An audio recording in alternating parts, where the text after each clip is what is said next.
जय हिंद बच्चों। आज हम लोग क्लास 10th का बायोलॉजी क्या है, बायोलॉजी का चैप्टर 1 जैव प्रक्रिया और पोषण के बारे में पढ़ने वाले हैं, जिसमें हम लोग क्या है पार्ट 1 देखे थे। आज पार्ट 2 क्या देखेंगे, पार्ट 2। तो अगला में हम लोग देखे पीछे देखे थे स्व पोषण, जैव प्रक्रम देखे थे और पोषण देखे थे, और स्व पोषण और पर पोषण। आप देखेंगे पर पोषण के प्रकार क्या देखेंगे, पर पोषण के प्रकार। तो आपका पर पोषण के प्रकार में क्या होगा, देखिए आपका देखिए क्या बोला है, पर पोषण। क्या बोला है, पर पोषण के प्रकार। तो हम लोग जानते हैं कि पर पोषण कितने प्रकार होते हैं। पर पोषण 3 प्रकार होते हैं। कितने होते हैं, 3। पहला होता है मृतजीवी पोषण, परजीवी पोषण, प्राणी संपोषण, सेप्रोफाइटिक न्यूट्रिएंट्स, पैरासाइटिक न्यूट्रिएंट्स और हेलोजोइक न्यूट्रिएंट्स।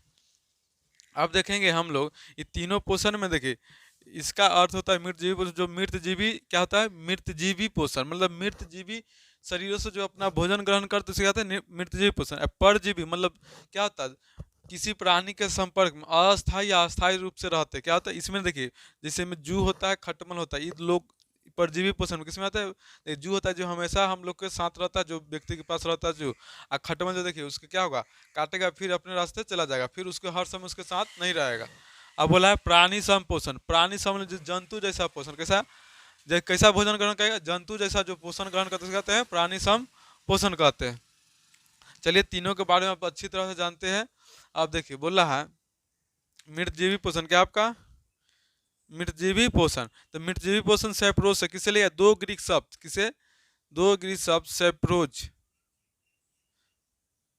सेप्रोज किसे लिया गया, दो ग्रीक शब्द सेप्रोज से लिया, मतलब मृतजीवी पोषण ग्रीक शब्द से लिया है, किसे लिया है, सेप्रोज से। किसे लिया है, सेप्रोज। सेप्रोज का अर्थ होता है अवशोषण। क्या होता है, अवशोषण। क्या करता है, सेप्रोज का अर्थ होता है अवशोषण। तो मृतजीवी पोषण ग्रीक शब्द किससे लिया गया है, सेप्रोज से। किससे लिया गया है, सेप्रोज से लिया गया है, जिसका अर्थ होता है अवशोषण। क्या होता है, अवशोषण। अब चलिए इसका डिफिनीशन क्या बोला है। तो मृतजीवी पोषण किसे कहते हैं, सेप्रोफाइटिक न्यूट्रिएंट्स। बोला है कि वैसे जीव जो अपना भोजन मृतजीवी पोषण द्वारा ग्रहण करते हैं मृतजीवी पोषण कहलाते हैं। मतलब ऐसे जीव जो अपना भोजन क्या है, मृतजीवी पोषण द्वारा ग्रहण करते कहते हैं मृतजीवी पोषण कहते हैं। देखिए जैसे होता है कवक होता है, बैक्टीरिया होता है, ये सब क्या है मृतजीवी पोषण। गोबर छत्ता, देखिए गोबर पर जो पौधा जमता है उसी को क्या कहते हैं, गोबर छत्ता। तो गोबर छत्ता क्या होता है, वो जो न्यूट्रिएंट्स जो होता है ना उसका क्या होता है, सड़ा हुआ गला हुआ रहता है। जो गोबर क्या होता है, सड़ा गला हुआ, तो उससे अपना भोजन प्राप्त करते हैं। आप देखिए कहूँ पे एक्सीडेंट होता है ना, तो वहाँ पर क्या मान लीजिए कि रोड पर देखिए कुत्ता बहुत बहुत बड़ा एक्सीडेंट होता है, तो जब उस कुत्ते के देखिए ना धीरे धीरे क्या होता है, कुत्ता धीरे धीरे गायब है, तो वहाँ पर बैक्टीरिया जो होता है ना, क्या बनता है आपका, बैक्टीरिया। बैक्टीरिया क्या करता है, उस पोषण को ना, भले उस जो पदार्थ है ना उसको धीरे धीरे क्या कर धीरे धीरे विलुप्त कर, धीरे धीरे मतलब खाता है क्या, उससे अपना भोजन ग्रहण कर लेता है। कौन, बैक्टीरिया। बैक्टीरिया जब भोजन करता है तो क्या धीरे धीरे वो पदार्थ क्या वहां से मतलब कुत्ता जो बॉडी है ना धीरे धीरे गायब हो जाता है। मतलब बैक्टीरिया क्या क्या उस पोषण को ना ग्रहण कर लिया। अब वो मृतजीवी पोषण किससे प्राप्त करता है, मृत शरीर से जो प्राप्त कर उसी को मृतजीवी पोषण। तो जो भी मृत शरीर होता है ना उसमें बैक्टीरिया लगता है, इसलिए बैक्टीरिया किस में आता है, मृतजीवी पोषण में आता है आपका। तो या इसका दूसरा डिफिनीशन देखिए, बोला इस प्रकार के पोषण में जीव मृत जंतुओं और पौधे के शरीर से अपना भोजन अपने शरीर की सतह से घुलित कार्बनिक पदार्थों के रूप में अवशोषित करते हैं, मृतजीवी पोषण कहलाते हैं। जैसे में हो जाए कवक, बैक्टीरिया, प्रोटोजोआ तथा गोबर छत्ता। क्या आता है, गोबर छत्ता। ये सभी क्या आ जाएगा आपका, मृतजीवी पोषण में आ जाएगा। तो याद देखिए कवक आ जाएगा, बैक्टीरिया, प्रोटोजोआ तथा गोबर छत्ता किस पोषण होता है, मृतजीवी पोषण। मृतजीवी पोषण किसे कहते हैं, वैसे जीव जो अपना भोजन ना मृत शरीरों से अपना भोजन प्राप्त करते हैं, मृतजीवी पोषण से अपना भोजन प्राप्त करते कहते हैं मृतजीवी पोषण। क्या कहते हैं, मृतजीवी पोषण। चलिए अगला देखिए क्या है, 2 नंबर क्या है, परजीवी पोषण, पैरासाइटिक न्यूट्रिएंट्स। पैरासाइटिक न्यूट्रिएंट्स के बारे में हम लोग जानते हैं। देखिए पैरा भी ग्रीक शब्द से लिया है, किसे लिया है, दो भले ग्रीक शब्द से क्या होता है, पैरासाइट लिया गया है आपका। हो जाए पारा का अर्थ है पास या बगल, अब साइड का अर्थ होता है पोषण। क्या होता है आपका, पोषण। मतलब पारा मतलब या पास से करेगा या बगल में, कहाँ रहेगा आपका, देखिए पैरासाइट पोषण मतलब या तो पास रहेगा या बगल में रहेगा। तो होता है पैरासाइट मतलब पास या बगल से, मतलब उसके पास में रह के भोजन ग्रहण कर या उससे बगल में रहकर। समझ रहे हैं ना, जैसे बताए थे किसी दूसरे प्राणी के संपर्क में अस्थायी या अस्थायी, मतलब या उसके साथ रहेगा या उसके बगल में रह के उसके से भोजन अपना प्राप्त करेगा। तो बोला है कि पैरासाइट परजीवी पोषण दो ग्रीक शब्द पारा और साइड किससे मिलकर बना है, पारा और साइड के मेल से बना। पारा का अर्थ होता है पास या बगल और साइड का अर्थ होता है पोषण। क्या होता है, पोषण। तो चलिए हम लोग देखते हैं परजीवी पोषण। तो परजीवी पोषण में याद रखिए जैसे खटमल जो होता है ना, देखिए उस हर समय व्यक्ति के पास नहीं रहता है, और जू होता है उसके साथ रहता है, इसी को बोलते हैं अस्थाई अस्थाई। अस्थाई हो जाएगा जू आपका, अस्थाई हो जाएगा खटमल। बोल रहा है वैसे जीव, क्या बोला है, वैसे जीव जो अपना भोजन दूसरे प्राणी के संपर्क में अस्थायी या अस्थायी रूप से रहकर उससे अपना भोजन प्राप्त करते हैं, परजीवी पोषण क्या करते हैं, परजीवी पोषण कहलाते हैं। क्या कहलाते हैं, परजीवी पोषण कहलाते हैं। तो याद रखिए, वैसे जीव जो अपना भोजन दूसरे प्राणी के संपर्क में अस्थायी अस्थायी या अस्थायी रूप से रहकर उससे अपना भोजन प्राप्त करते हैं, परजीवी पोषण कहलाते हैं। क्या कहलाते हैं, परजीवी पोषण कहलाते हैं। जैसे हो जाएगा अमरबेल, गोलक्रीम, मलेरिया, परजीवी आदि, ये सभी क्या आपका परजीवी पोषण। तो वैसे जीव जो अपना भोजन दूसरे, क्या बोला, वैसे जीव जो अपना भोजन दूसरे प्राणी के संपर्क में अस्थायी या अस्थायी रूप से रहकर उससे अपना भोजन प्राप्त करते कहते हैं परजीवी पोषण। तो याद रख, वैसे जीव जो अपना भोजन दूसरे प्राणी के संपर्क में अस्थायी या अस्थायी रूप से रहकर उससे अपना भोजन प्राप्त करते हैं, परजीवी पोषण कहलाते हैं। जैसे हो जाएगा, देखिए अमरवेल क्या होता है, अमरवेल एक पौधा है, क्या है, एक पौधा है जो उसकी लत्ती जैसा होता है। क्या होता है, लत्ती जैसा किसी पौधे पर क्या होता है, पूरे पर छितरा आता है, जिससे पौधा के क्या उसका पोषण अपने ले लेता है। वो पौधा क्या होता है, मिर्च है, अपने गाँव में देखिएगा। हो जाएगा गोल्ड क्रीम, क्या होता है, गोल्ड क्रीम, मलेरिया, परजीवी आदि। तो देखिए आप जैसे फिगर में वो देख सकते हैं कि फिगर आपका अमरबेल का जो आगे जो फिगर आने वाला अमरबेल का जो लत्ती जैसा देखिएगा, आप फिगर में देख सकते हैं कि अमरबेल कैसा होता है।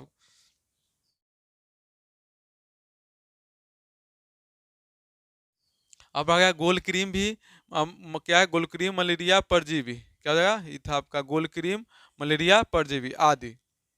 अब बोला है प्राणी संपोषण, क्या होता है, प्राणी सम होलोजोइक न्यूट्रिएंट्स, क्या है, प्राणी संपोषण। तो बोल रहा है हेलोजोइक, क्या होता है, हेलोजोइक, हेलो का होता है पूर्ण या पूरी तरह से, क्या होता है, हेलो का अर्थ होता है पूर्ण या पूरी तरह से, मतलब या तो जंतु जैसा, मतलब पूर्ण क्या होता है, ये क्या होता है, प्राणी संपोषण जंतु जैसा पोषण, तो इसलिए या पूर्ण रूप से या पूरी तरह से उसी तरह से भोजन ग्रहण करते हैं।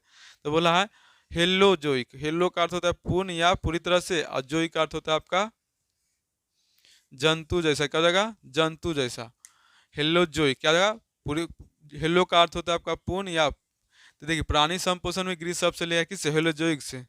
तो हेलो का अर्थ होता है पूर्ण या पूरी तरह से, और जोइक का अर्थ होता है जंतु जैसा, क्या हो जाएगा, जंतु जैसा। चलिए इसको देखते हैं, इसका डिफिनेशन क्या हो जाएगा आपका। तो बोल रहा है वैसे जीव जो अपना भोजन ठोस या तरल के रूप में जंतुओं के भोजन ग्रहण करने की विधि द्वारा ग्रहण करते हैं, प्राणी सम पोषण कहलाते, क्या कहते हैं, वैसे जीव जो अपना भोजन ठोस या तरल के रूप में जंतुओं के भोजन ग्रहण करने की विधि द्वारा ग्रहण करते हैं, प्राणी सम पोषण कहलाते हैं। तो प्राणी सम पोषण किसे, तो वैसे जीव जो अपना भोजन ठोस या तरल के रूप में जंतुओं के, क्या बोला, ठोस या तरल के रूप में जंतुओं के ग्रहण, क्या करना है, भोजन ग्रहण करने की विधि द्वारा ग्रहण करते उसे कहते हैं प्राणी संपोषण। तो याद रखिए वैसे जीव जो अपना भोजन ठोस या तरल रूप में जंतुओं, कैसे, जंतुओं को भोजन ग्रहण करने की विधि द्वारा ग्रहण करते उसे कहते हैं प्राणी संपोषण कहते हैं। देखिए वैसे इसका हो जाएगा वैसे जीव जिस जिनमें इस विधि द्वारा पोषण होता है, प्राणी समभोजी कहलाते हैं। मतलब वैसे जीव जो इसमें ना आपका, वैसे जीव इसमें ना बोला, वैसे जीव जिनमें इस विधि से भोजन, इस विधि से पोषण होता है, प्राणी पोषी प्राणी समभोजी कहलाते हैं। जैसे मुझे अमीबा, मेढक, मनुष्य, जानवर, पक्षी, सभी क्या जाएगा आपका, किसमें आएगा, प्राणी सम। तो याद रखा अमीबा किस में आता है, प्राणी संपोषण में, मेढक भी प्राणी संपोषण में, मनुष्य भी प्राणी संपोषण में आ जाएगा आपका। तो इसको अच्छे तरह से आप लोग याद रखिएगा। ये बोला, अगला बोला आपका जीवों में पोषण प्राप्त करने की विधि, मतलब जीवों में जो होता है पोषण, पोषण में भोजन, भोजन करने की विधि बहुत तरह से होते हैं जीवों में। कोई क्या होता है, कुछ जीवों का भोजन क्या होता है, अपने पूरे शरीर से कौन से ग्रहण कर लेते हैं। कुछ जीवों का भोजन क्या होता है आपका, उसके लिए एक विशेष अंग होता है। जैसे हम लोग के लिए विशेष अंग क्या है, मुंह, मुंह से भोजन करते हैं। लेकिन कुछ जीव ऐसे अमीबा होता है, उसके कोई विशेष अंग नहीं, तो वो अपना भोजन कौन से भी ग्रहण कर सकता है। पैरामीशियम के भी वैसा ही आता है। देखिए जैसे में क्या हो जाएगा आपका, हो जाएगा बोला है जीवों में पोषण के प्राप्त करने की विधियां, मतलब पोषण मतलब भोजन प्राप्त करने की विधियां। तो बोला है अपनी आवश्यकताओं के अनुसार जीवों में अलग अलग प्रकार के पोषण की जरूरत होती है। मतलब अपनी आवश्यकताओं के अनुसार जीवों में अलग अलग प्रकार के पोषण होते हैं। सभी जीव अलग अलग प्रकार के पोषण करते हैं, अलग अलग पोषण भी करते हैं, अलग अलग प्रकार के पोषण भी करते हैं। बोला है एक कोशिकीय जीव, पहले क्या देखेंगे, एक कोशिकीय। तो बोला है वैसे जीव जिनका शरीर एक कोशिकाओं का बना होता है उसे कहते हैं एक कोशिकीय जीव कहते हैं। वैसे जीव जिनका शरीर एक कोशिकाओं का बना तो उसे कहते हैं एक कोशिकीय जीव कहते हैं, एक कोशिकीय जीव कहलाते हैं। क्या कहलाते हैं, एक कोशिकीय जीव कहलाते हैं। जैसे मुझे अमीबा, पैरामीशियम आदि सभी क्या है आपका एक कोशिकीय जीव है। तो वैसा जीव जिनका से बहुत जीव एक कोशिकीय, मतलब एक कोशिका का बना होता है उसे कहते हैं एक कोशिकीय जीव। तो इसी थोड़ा सा इसमें मिलाएंगे। वैसा जीव जो जिनका शरीर एक कोशिका कितना एक कोशिकाओं का बना होता है उसे कहते हैं तो कोशिकीय जीव कहते हैं। जैसे अमीबा हो जाएगा, पैरामीशियम आदि हो जाएगा। तो बोल रहा है एक कोशिकीय जीव, क्या बोला, एक कोशिकीय जीवों में पोषण के लिए कोई विशेष अंग नहीं होता है, संपूर्ण सतह से भोजन प्राप्त करते हैं। मतलब एक कोशिकीय जीव में भोजन के लिए कोई विशेष अंग नहीं होता, उस भोजन जो अपना ग्रहण करता है शरीर के कहूँ से, तो वही बोला है एक कोशिकीय जीवों में पोषण के लिए कोई विशेष अंग नहीं होता है, संपूर्ण क्या वाला संपूर्ण सतह से अपना भोजन प्राप्त करते, क्या कहते हैं संपूर्ण सतह से अपना भोजन प्राप्त करते हैं। एक कोशिकीय में भोजन के ग्रहण करने के लिए कोई विशेष अंग नहीं होता है, संपूर्ण सतह मतलब पूरी शरीर से संपूर्ण सतह से अपना भोजन प्राप्त करते हैं। जैसे अमीबा हो जाएगा, पैरामीशियम होगा, आगे देखेंगे अमीबा के बारे में, अमीबा कैसे अपना भोजन ग्रहण करता है। अब बोला है बहुकोशिकीय जीव, क्या बोला है बहुकोशिकीय जीव, वैसे जीव जिनका शरीर अनेक कोशिकाओं से बनाता है, वैसे जीव जिनका शरीर अनेक कोशिकाओं का बना होता है उसे कहते हैं बहुकोशिकीय जीव। क्या कहलाते हैं, क्या कहलाते हैं बहुकोशिकीय जीव। एक कोशिका जिसका एक शरीर एक कोशिका बनाता है, बहुकोशिकीय जिनका शरीर अनेक कोशिकाओं से मिलकर बना होता है उसे कहते हैं बहुकोशिकीय। तो वही बोला आपका बहुकोशिकीय जीव, वैसे जीव जिनका शरीर अनेक कोशिकाओं का बना होता है बहुकोशिकीय जीव कहलाते हैं। क्या कहते हैं बहु, जैसे हम लोग क्या होते हैं, हम लोग का शरीर देखिए बहुत सारी कोशिकाओं से मिलकर बना होता है।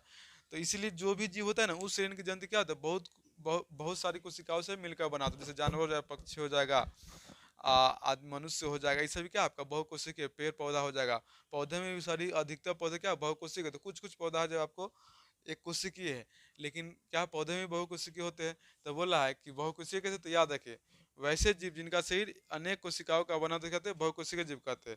अगला बोला है बहुकोशिकीय जीवों में पोषण के लिए विशेष अंग नहीं होते, सॉरी, बहुकोशिकीय जीवों में पोषण के लिए विशेष अंग होते, क्या होते हैं विशेष अंग होते हैं। जैसे मनुष्य, जानवर, पक्षी आदि, इस सभी के लिए एक विशेष अंग है, सभी के लिए मुंह बनाएगा भोजन ग्रहण करने के लिए। लेकिन एक कोशिकीय में कोई विशेष अंग नहीं होता है। तो याद रखिए एक कोशिकीय जीव में भोजन के लिए कोई विशेष अंग नहीं होता है। बहुकोशिकीय जीवों में पोषण के लिए या भोजन, पोषण क्या बोलते हैं भोजन के लिए विशेष, भोजन के लिए विशेष अंग होते हैं। इनमें सभी उच्च श्रेणी के जंतु आते हैं, क्या आते हैं इनमें सभी उच्च श्रेणी के जंतु। तो याद है बहुकोशिकीय में उच्च श्रेणी के जंतु आते थे, उच्च श्रेणी के जंतु कहाँ थे बहुकोशिकीय में आते हैं। जैसे मुझे आपका मनुष्य, जानवर, पक्षी आदि, ये सभी क्या आ जाएगा आपका बहुकोशिकीय में आ जाएंगे, बहुकोशिकीय जीव में आ जाएंगे। तो चलिए आज का वीडियो आप लोग कहीं तक समाप्त होता है। वीडियो अच्छा लगता है लाइक शेयर और सब्सक्राइब, देखिए शेयर जरूर कीजिएगा। आप लोग शेयर करने से आप क्या होता है जो भी अगर छूट गया तो आपका वो पूरा हो जाएगा। चाहे आपके दोस्त का नहीं पढ़ाई हुआ है कोचिंग में चाहे स्कूल में, तो उनको क्या हो जाएगा पूरा यहाँ से हो जाएगा। आप पूरे सिलेबस की तैयारी यहाँ पर कराई जाएगी। इसलिए आप लोग लाइक कमेंट शेयर जरूर कीजिएगा। चलिए वीडियो देखने के लिए बहुत बहुत धन्यवाद।